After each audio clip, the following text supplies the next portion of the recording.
السلام علیکم قاسم بھائی. وعلیکم السلام صابر شاکر بھائی. امید ہے کہ وہ بھی صحیح ہوں گے انشاءاللہ. تو سر آج آپ کو زحمت دی ہے، ہم سٹارٹ لیں گے بلوچستان سے، کیونکہ بلوچستان اس وقت جل رہا ہے اور بلوچستان اس وقت آہو پکار کر رہا ہے، فریاد کر رہا ہے، پاکستانیوں کو پکار رہا ہے. اور وہاں پہ ایک فسطائیت کا ایک نیا دور شروع ہو چکا ہے، اور ایک ایسے وقت میں کہ جب مرہم رکھنے کی ضرورت تھی اس ساری سچویشن پہ، اور لوگوں کو ٹھنڈا کرنے کی ضرورت تھی، تو وہاں پہ ایک ہارڈ سٹیٹ کا تصور دیا بادشاہ سلامت نے. اور ہارڈ سٹیٹ کا تصور دینے کے بعد انہوں نے وہی پالیسی اختیار کر لی ہے بلوچستان میں بھی. تو سب سے پہلے تو آپ، کیونکہ آپ کا رابطہ بھی ہے، تو بلوچستان کی اوورآل سچویشن کے بارے میں بتائیں جو وہاں پہ ایکچوئل گراؤنڈ ریئلٹی ہے.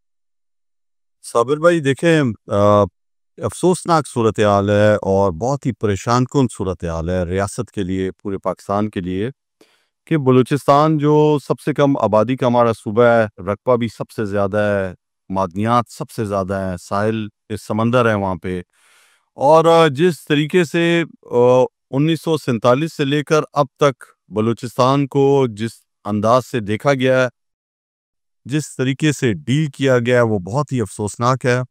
اس سے پہلے بھی کئی دفعہ فوجی آپریشن وہاں پہ ہو چکے ہیں.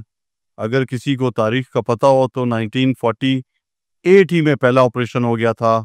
اس کے بعد 58 میں آپریشن ہوا، 62 میں آپریشن ہوا، 73 سے 77 کے درمیان میں حالات خراب رہے، آپ سب کو پتہ ہے. پھر 2005 میں ہوا، پرویز مشرف کے دور میں جو ہے نواب اکبر بگٹی کو شہید کیا گیا. اس کے بعد یہ جو حالات خراب ہوئے ہیں، اور اب آپ کے سامنے کہ جو مسخ شدہ لاشیں مل رہی تھیں، جس طرح لوگوں کو اٹھایا جا رہا تھا، جبری گمشدگیاں تھیں. اور ڈاکٹر مارنگ بلوچ جو ایک ڈاکٹر ہے، پڑھی لکھی خاتون ہے، جس کے والد کو اٹھا لیا گیا تھا اور 2011 میں اس کی مسخ شدہ لاش ملی تھی. وہ خواتین کو لے کر، ان خواتین کو جن کے پیاروں کو اٹھایا ہوا ہے، جبری گمشدہ کیا ہوا ہے، جن کا کچھ پتہ نہیں ہے، جو اپنے بچوں کی تصویریں لے کر آؤ پکار کرتی ہوئی اسلام آباد بھی پہنچی تھی، اور جس طرح ان کے ساتھ رویہ رکھا گیا. چیف جسٹس جو تھا سپریم کورٹ کا بلوچستان سے تھا، قاضی فائز تھا، اور وہ ایک اپیل لے کر گئی تھی کہ ہمارے پیاروں کو واپس کیا جائے، ملایا جائے ان سے. نہتی خواتین بلوچ معاشرے میں آپ کو پتہ ہے کتنی محرومیاں ہیں، اور وہ بیچاری کوئی اپنے بھائی کی تصویر لے کر، کوئی اپنے بیٹے کی تصویر لے کر، کوئی اپنے باپ کی تصویر لے کر، خواتین اور بچے وہاں پہ گئے ہوئے تھے، اور ان کو جس طرح تھدکارا گیا وہ ہم سب کے سامنے ہے. اس سے پہلے ماما قدیر نے ایک جدوجہد شروع کی تھی، وہ آپ کے سامنے ہے.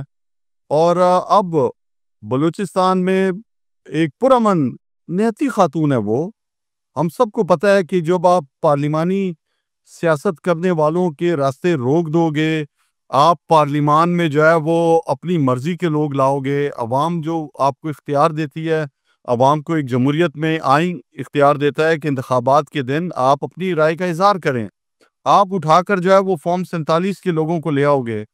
اور اس دفعہ 2024 کے جو الیکشن میں بلوچستان میں دھاندلی ہوئی ہے، اس نے تو تمام ریکارڈ توڑ دی ہیں. اس میں اربوں کھربوں روپے چلے ہیں.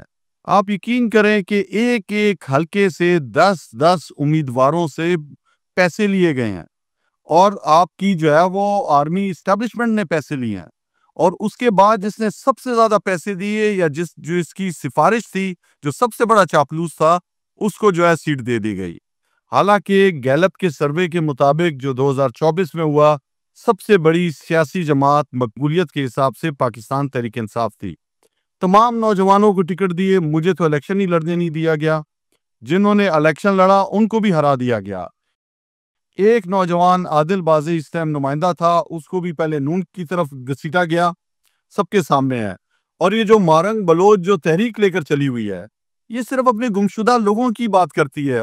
بلوچ یکجہتی کمیٹی ایک انہوں نے بنائی ہوئی ہے، اور اس کے اندر بھی جس برے طریقے سے یہ ڈیل کر رہے ہیں، یہ اپنے ہی لوگوں پہ جو ہے نا صرف فتح کرنا چاہ رہے ہیں، اپنے لوگوں کو. ایسے میں کی دشمنوں کو چھوڑا ہوا انہوں نے. ابھی انہوں نے نئی ایک ٹرمز لے کے آ گئے ہیں، یہ کہ جی ہارڈ اور ایک ہارڈ طریقے سے لوگوں سے نپٹا جائے گا. آپ اپنے ہندوستان کی طرف تو نپٹتے نہیں ہارڈ اس پہ جو انہوں نے نئی ٹرمز لے کے آئے ہوئے ہیں. آپ کشمیر کو تو فتح کر نہیں سکتے اس طریقے سے.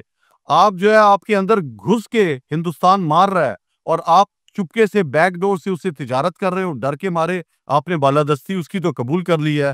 لیکن افسوسناک 5 پہلے آپریشن ہو چکے ہیں بلوچستان میں. آپ پھر ایک آپریشن کرنے جا رہے ہو. اور سب سے جو ایک عجیب چیز ہے جو پورے پاکستان کو پتہ چل گئی ہے شاکر بھائی، پہلے تھا کہ صرف بلوچوں کو یا پشتونوں کو آپ جو ہے وہ دہشت گرد اور باغی ڈکلیئر کر دیتے تھے، غدار ڈکلیئر کر دیتے تھے. تو پنجاب کی جو 65% آبادی ہے اس کو سمجھ نہیں آتا تھا. وہ کہتے تھے شاید یار یہ سچ مچ ہی غدار ہیں، ان کے نواب سردار وہاں پہ تعلیم بھی نہیں لاتے ہیں، انہوں نے لوگوں کو محکوم رکھا ہوا ہے.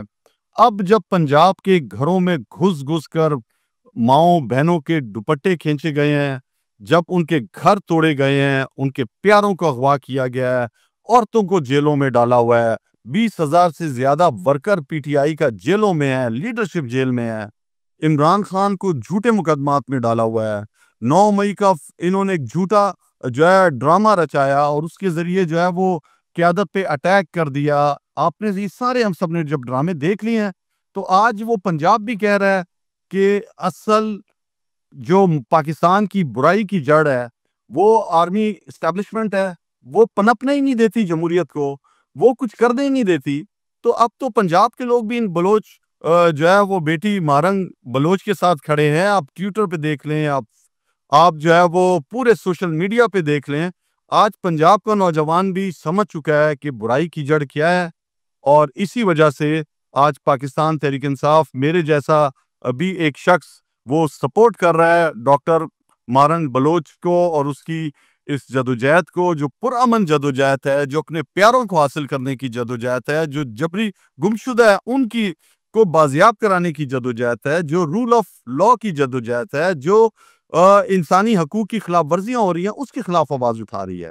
تو میں سمجھتا ہوں اس میں آپ جیسے صحافی بھی ہم سب مل کر اس کے خلاف آواز اٹھا رہے ہیں کہ خدارا ہوش کے ناخن لو. یہ جو تم آپریشن کھیلتے ہو اس سے جو ہے وہ نفرتیں پھیل رہی ہیں. تم نے فتح تو کچھ کرنا نہیں ہے، کچھ جیت تو سکتے نہیں ہو، تو تم اپنی عوام کو محکوم بنا کے تم کیا کرو گے؟ کچھ بھی حاصل نہیں کرو گے سوائے نفرتوں کے. قاسم بھائی، آپ نے بہت اچھا تفصیل سے بتائی. بات یہی ہے کہ ان کو مسئلہ کیا ہے، میں یہی سمجھنے کی کوشش کر رہا ہوں، کیونکہ یحییٰ خان نے اپنی پوری بربریت اس وقت کی تھی اور وہ انتہا تھی. انہوں نے ڈھاکہ میں بنگلہ دیش اس وقت مشرقی پاکستان تھا اور وہ بھی میجورٹی صوبہ تھا، وہاں پہ بھی یہ سارے ہتھ کنڈے حربے استعمال کیے اور اس ضد میں انہوں نے پاکستان 2 ٹکڑے کر دیا اور اس وقت بنگلہ دیش الگ ہے. یہ سبق کیوں نہیں سیکھتے؟ کیونکہ مجھے اور آپ کو نظر آ رہا ہے، پاکستان کے 80% عوام کو نظر آ رہا ہے، دنیا اس وقت شور مچا کر کہہ رہی ہے کہ آپ بلوچستان کا معاملہ حل کریں. پاکستان میں بنیادی انسانی حقوق پامال ہو رہے ہیں. اوورآل پاکستان کی صورتحال بہت مخدوش ہے. واچ لسٹ میں ہم آ چکے ہیں، وارننگ پہ وارننگ جاری کی جا رہی ہے. یہ ہمارے جو جنرل بھائی ہیں ان کا پرابلم کیا ہے؟ کیونکہ آپ بھی ان کے ساتھ کوئی ورکنگ تو جب آپ ظاہر گورنمنٹ میں آتے ہیں تو ورکنگ ہوتی ہے، تو کیا ان کی سوچ اپروچ کیا ہے، کیا مسئلہ ہے؟ دیکھیں ان کی کوئی لانگ ٹرم پالیسی نہیں ہے. یہ 3 سال کے لیے ایک شخص آ جاتا ہے اور وہ ناخدا بن جاتا ہے، اور جو اس کو جو پاور دی ہوئی ہے آرمی چیف کو، یہ سب سے جو ہے نا برائی کی جڑ ہے کہ آپ پوری آرمی کو جو ہے ایک شخص کنٹرول کرتا ہے اور جو اس کی مرضی ہے وہ کسی کی بھی پینشن ختم کر دے، کسی کو ریٹائرڈ کر دے. بس ایک بادشاہ سلامت والا ایک حساب کتاب ہے. اور جہاں تک آپ نے کہا کہ 1971، مجھے آپ بتائیں کہ کیا 1971 بلوچوں نے کیا تھا؟ کیا بلوچوں اور پشتونوں کی وجہ سے پاکستان الگ ہوا ہے؟ کیا یہ جو آج پاکستان نے جو قرضے لیے ہوئے ہیں یہ بلوچوں اور پشتونوں نے کھا لیے ہیں؟ کیا یہ جو آپ کا پی آئی اے جو ہے آج مقروض ہوا ہوا ہے بلوچوں اور پشتونوں کی وجہ سے ہوا ہے؟ یہ جو آج تمام ادارے تباہ ہیں پاکستان کے، کیا یہ بلوچوں اور پشتونوں کی وجہ سے ہے؟ یہ جو IMF سے قرضہ لے کے کھاتے ہیں کہ بلوچ اور پشتون کھا گیا ہے، ان کو دیکھیں، یہ پورا پاکستان انہوں نے غرق کر دیا ہے. یہ سمجھتے ہیں کہ صرف مائٹ از رائٹ، پاور دکھائیں گے، بندوق دکھائیں گے، لاٹھی دکھائیں گے۔ زمانہ بدل گیا ہے، میں بتا رہا ہوں، یہ 1970 نہیں ہے، یہ 1980 نہیں ہے، یہ 21ویں صدی میں ہم رہ رہے ہیں۔ یہ سوشل میڈیا کا دور ہے۔ تم سوچتے ہو اور لوگ سمجھ جاتے ہیں، اب وہاں تک قوم پہنچ چکی ہے۔ تم جو حرکت کرتے ہو عوام کو پہلے سے اس کا پتہ چل جاتا ہے کہ انجام اس کا کیا ہوگا۔ پاور تمہارے پاس کیا ہے؟ عوام کے بغیر فوج کی کیا پاور ہوتی ہے؟ جب تک عوام پیچھے نہیں کھڑی ہو فوج کے، فوج کبھی بھی کسی بھی ماس پہ جو ہے وہ فتح حاصل نہیں کر سکتی۔ اور بدقسمتی سے بلوچستان کے ساتھ جو رویہ اپنایا گیا ہے، جو بلوچستان کا حق تھا، مادیات سے مالا مال صوبہ ہے، پہلے آپ اس کی گیس کھا گئے۔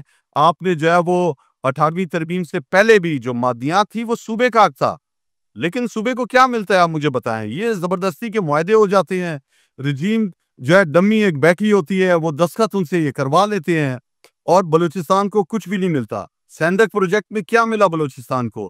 صرف 2% بھی نہیں ملتا بلوچستان کو۔ سارے جو ہے وہ ادھر ادھر پیسہ چلا جاتا ہے لوگوں کی جیبوں میں۔ آپ مجھے بتائیں، یہ جو بلوچستان کی جو سرحدیں ملتی ہیں ایران سے اور افغانستان سے، اس پہ کون بیٹھے ہوئے ہیں محافظ؟ یہ کہاں سے آتے ہیں؟ یہ ایک ایک اسکوٹر پہ، موٹر سائیکل پہ ان کا حوالدار آتا ہے اور اس کے بعد اربوں خربوں روپے بنا کے چلا جاتا ہے۔ یہ سمگلنگ کون کرواتا ہے؟ یہ کون ہے وہ جو یہ سارے پیسے بناتا ہے؟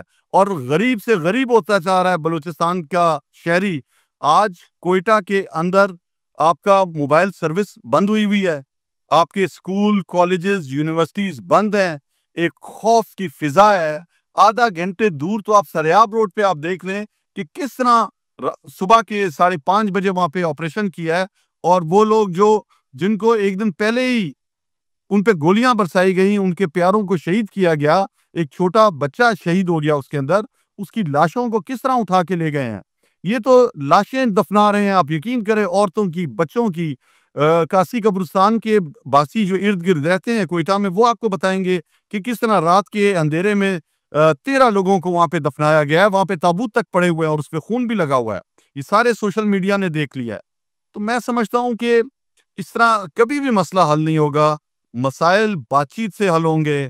آپ کو یہ تکبر، یہ غرور، یہ جو آپ کے اندر جو ایک خنات بھرا ہوا ہے طاقت کا، آپ کو اس کو سائڈ پہ رکھنا پڑے گا اور اپنی اصلیت دیکھنی پڑے گی کہ ایک مقروض ملک ہے، تم اس ٹائم جو ہے وہ آرمی چیف ہو۔ ٹھیک ہے کہ ہم ایک ایٹمی پاور ہیں، لیکن کیا پاور ہے جب آپ کے پاس پیسے ہی نہیں ہو، جب کاسا آپ کے ہاتھ میں ہو؟ آپ کبھی UAE بھاگ رہے ہیں، کبھی آپ سعودی عرب بھاگ رہے ہیں، کبھی آپ اپنے ہمسایہ ملک چائنا کے پاس بھاگ رہے ہیں، کبھی ورلڈ بینک کی طرف بھاگ رہے ہیں، IMF کی طرف بھاگ رہے ہیں۔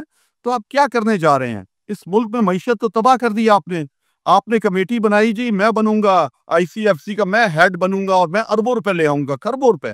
کدھر گئے پیسے؟ 1 روپے آپ نہیں لائے۔ کون کسی کو پیسے دیتا ہے؟ جب آپ کے اپنے شہری، پاکستان کی آپ ہسٹری دیکھ رہے ہیں، سب سے زیادہ جو ہے ہجرت شروع ہے اس ٹائم۔ آپ کے سب سے زیادہ لوگوں نے دبئی کے اندر کمپنیز کھول لی ہیں، جو دبئی نے ڈیٹا نکالا ہے کہ پاکستانیوں نے سب سے زیادہ انویسٹمنٹ کی ہے۔ تو آپ کا اپنا تو انویسٹر آ نہیں رہا جو انویسٹ کرے گا، تو کس طرح آپ اس ملک کو چلا سکو گے؟ اور اپنے مظلوم لوگوں پہ ظلم کر کے، عورتوں پہ ظلم کر کے، بچوں پہ ظلم کر کے آپ اپنی طاقت دکھاؤ گے؟ سب سے بڑی کمزوری عورتوں پہ ہاتھ اٹھانا ہے، بچوں پہ ہاتھ اٹھانا ہے۔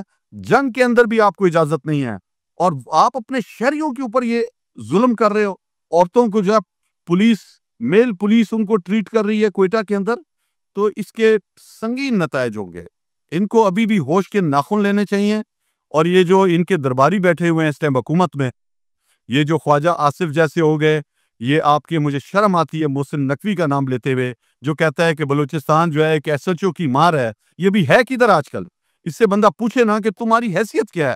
تم آؤ نا بلوچستان، تم ذرا اکیلے جناح روڈ پہ پھر کے دکھاؤ، تمہیں لوگ کس طرح کی باتیں کریں گے اور تم اپنی حیثیت میں آ جاؤ گے۔ اور یہ جو آج بھی جو عامر بیٹھا ہوا ہے، اس سے پہلے والے عامر کو ہی دیکھ لینا چاہیے۔ باجوہ کا کیا حال ہے؟ وہ گھر سے نہیں نکل سکتا۔ وہ جو ہے فرانس میں کس طرح رسوا ہوا۔ یہ آ جائے اسلام آباد میں کہیں گھومے نا ذرا باجوہ اکیلا، سیکورٹی کے بغیر، میں اس کو دیکھتا ہوں۔ تو یہ تو خود سارے نفسیاتی مریض ہو چکے ہیں، اس سے پہلے کے لوگ، اور کس طرح جو ہے مشرف کا حال ہوا تھا سب کے سامنے ہے۔ ان کو عبرت کرنی چاہیے، عبرت حاصل کرنی چاہیے۔ لیکن یہ جو طاقت کا نشہ ہے نا، یہ جو کرسی پہ بیٹھے ہوئے ہیں، یہ بس انہوں نے اور ان کی جو درباری ہیں نیچے سے کہ بس علی جان آپ ہی ہیں، آپ ہی قبلہ کعبہ، آپ ہی اس ملک کو صحیح کر دیں گے. یہ جو اپنے مفاد کے لیے، اپنے بچوں کے لیے، صرف اپنے گھر کے لیے اس پاکستان کو تباہ کر رہے ہیں، یہ غرق کر رہے ہیں. یہ عوامی تحریک آپ سب کے سامنے ہم سب کر رہے ہیں. پورا پاکستان عمران خان کے ساتھ کھڑا ہے. لیکن آپ نے دیکھا 26 نومبر کو بھی انہوں نے نہتے لوگوں کو گولیاں ماری، پہلے سینے سے لگایا، پھر سینے میں اور سروں میں گولیاں اتاری. تو یہ نفرتیں پھیلا رہے ہیں. اور میں آپ کو یقین سے کہہ رہا ہوں کہ جو قیدی نمبر 804 جو بیٹھا ہوا ہے، جس پہ سارے جھوٹے مقدمے ہیں، جس کی مسز پر آپ نے دیکھا کہ مینسز تک کی باتیں شرم آنی چاہیے انہوں نے عدالتوں میں کی ہیں، اس کو رسوا کرنے کی کوشش کی ہے، لیکن عزت ذلت اللہ کے ہاتھ میں ہے. آج بھی وہ پورے پاکستانی عوام کے دلوں میں ہے اور ان سے لوگ نفرت کر رہے ہیں.